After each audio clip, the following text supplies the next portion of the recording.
Hi everyone and welcome back to another video. In today's video I'm going to show you how to remove synced contacts from Facebook.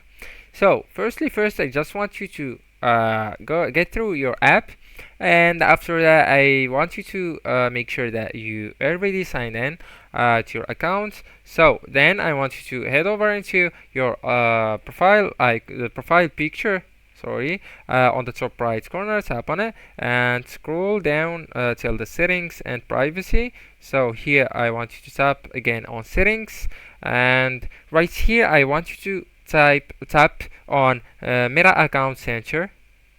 So here there are some options. I want you to go through this option, your information and permissions. Tap on it, and right here go into the last option, upload contacts. Tap on it, and right here I want you just to choose your account and tap on it. Okay, so here the option the option that will allow you to remove synced contacts from Facebook. So just by turning this option, if it's on, you need to turn it off. It's off for me. I have never turned it on.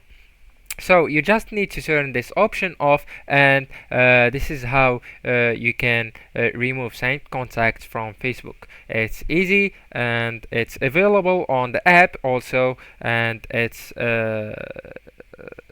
very useful. Anyways guys, this is the video. Don't forget to like, subscribe and share that video with your beloved ones, and thank you so much for watching.